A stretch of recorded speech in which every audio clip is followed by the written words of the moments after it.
আধ্যাত্মিক হিকমা। তা কোরআন থেকে নয়, ওহী থেকে নয়, নবুয়ত থেকেও নয়, বরং সেটা আসছে লুকমানের উদাহরণ থেকে। আল্লাহ লুকমানকে হিকমা দিয়েছিলেন, কিন্তু সেই হিকমা কী ছিল? পুরো দুনিয়া সম্পর্কে চিন্তা ভাবনা করার পর, জীবন নিয়ে ভাবার পর, একজন পিতা হবার পর যে হিকমা লুকমানের এলো, তা হচ্ছে আপনাকে শুধু শুকরগুজার হতে হবে। আনিশকুরলিল্লাহ, শুকরগুজার হতে হবে আপনাকে। এখন যে কোনো বাবা মাই কিন্তু এটা জানেন, জীবন কি সহজ নাকি কঠিন? জীবন অনেক কঠিন। জীবনের প্রত্যেক ধাপই নিজস্ব এক কাঠিন্য নিয়ে আসে। সন্তান প্রতিপালন আরেক ধরনের কঠিন কাজ। বাচ্চাদের যখন বয়স বাড়ে, তাদের প্রত্যেক বয়সে জীবন নতুন নতুন জটিলতা নিয়ে হাজির হয়। আপনি ভাবছেন এখনই সবচাইতে কঠিন ধাপ, কিন্তু পরের বছর ভাবেন আরে এই বছর তো আরো অনেক কঠিন। আপনি যখন ডায়পার বদলাচ্ছেন তখন বলেন হায় আল্লাহ, এই বাচ্চা এত ডায়পার কিভাবে নষ্ট করে, তাই না? কবে শেষ হবে এই কষ্ট? এই পিতামাতায় যারা একটা সময়ে ঘুমের অভাবে মরেই যাচ্ছিল, 2 ঘন্টা পর পর উঠতে হচ্ছে, ঢেকুর তুলে দিতে হচ্ছে, ন্যাপি পরিষ্কার করতে হচ্ছে, আরো কত কি। 19 বছর পর তারাই আবার বলেন যখন তোর ডায়াপার পরিষ্কার করতাম সেই সময়টা মিস করি, তখনই তুই ভালো ছিলি, আর এখন তো জ্বালা সহ্য করতে হয়। নতুন পরীক্ষা। লুকমানের জীবন খুব সহজ ছিল না। তার জীবনের অভিজ্ঞতাগুলো তাকে আধ্যাত্মিক এক প্রজ্ঞা দিয়েছেন। কি সেই আধ্যাত্মিক প্রজ্ঞা? আল্লাহর প্রতি কৃতজ্ঞ হও। আর তিনি বলছেন যেই কৃতজ্ঞ হবে, কি অসাধারণ হিকমা দেখুন, যেই কৃতজ্ঞ হবে সে মূলত কৃতজ্ঞ হয় কিসের জন্য? কি বলছেন তিনি? অমাইয়াশকুর ফা ইন্নামা ইয়াশকুরু লি নাফসিহি। যেই শুকরগুজার হবে সে তো নিজের কল্যাণেই শুকরগুজার হবে। ব্যাপারটা অসাধারণ। আমি যদি কৃতজ্ঞ বান্দা হতে পারি, তাহলে জীবনে সেগুলোতে আটকে থাকবো না, সেগুলো নিয়ে দুঃখ পেতে থাকবো না। আমার সাথে মন্দ কিছু হলে সেটা নিয়ে বারবার দুঃখ প্রকাশ করি না, সেটা দিয়েই জীবন আটকে রাখি না। জানেন কেন? কারণ আমি এর বদলে কি ধরেছি? কৃতজ্ঞতা। কৃতজ্ঞতা মানে জীবনে যা কিছুই অতীতে হোক না কেন, আমি সেটার ভালো দিকটি খুঁজি। ভালো দিক না খুঁজলে আপনি কখনোই কৃতজ্ঞ হতে পারবেন না, সেটা অসম্ভব।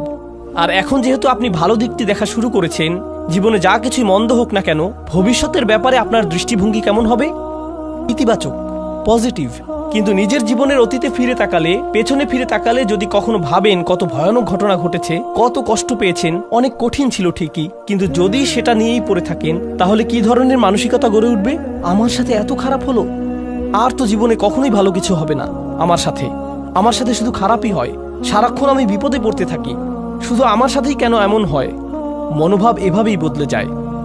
কারণ শুকর নেই যে। কারণ যদি আপনার মাঝে শুকর থাকতো, তবে কৃতজ্ঞতা বোধও থাকতো। শুকরগুজারি সবার আগে নিজের উপকার করে। অমাই ইয়াশকুর ফা ইন্নামা ইয়াশকুরু লিনাফসিহি। কি অসাধারণ একটি হিকমত বলুন। এটা কিন্তু হচ্ছে আধ্যাত্মিক প্রজ্ঞা। এমনকি আমি তো বলবো এটা এক ধরনের মনস্তাত্ত্বিক প্রজ্ঞা। জানেন, আমেরিকাতে মানুষ ঘন্টায় $350 দিয়ে সাইকোলজিস্টের কাছে কি শুনতে যায়? আপনার কিছু পজিটিভ সাইকোলজি লাগবে। আমি কি শুধু সূরাতুল লুকমান পড়তে পারতাম না?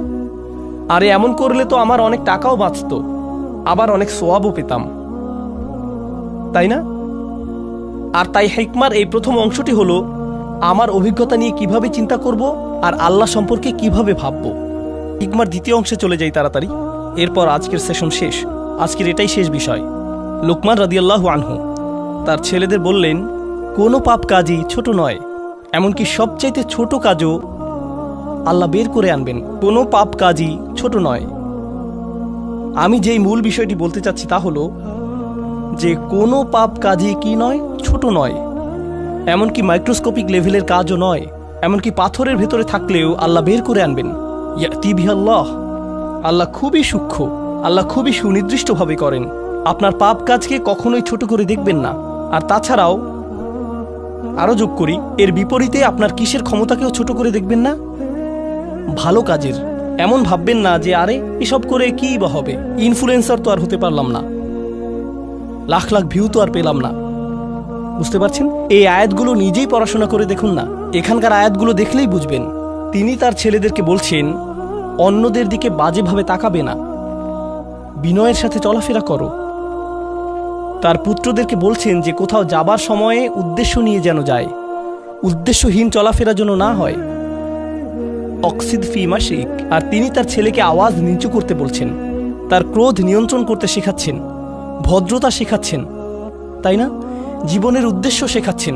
সে ঘর থেকে বের হবার সময় যেন তার আসল উদ্দেশ্য থাকে, জীবন যেন অর্থবহ ও উদ্দেশ্যপূর্ণ হয়। এসব জিনিসের বেশিরভাগই তিনি তাকে নিজের চেহারার ভাবভঙ্গিও নিয়ন্ত্রণ করতে বলছেন।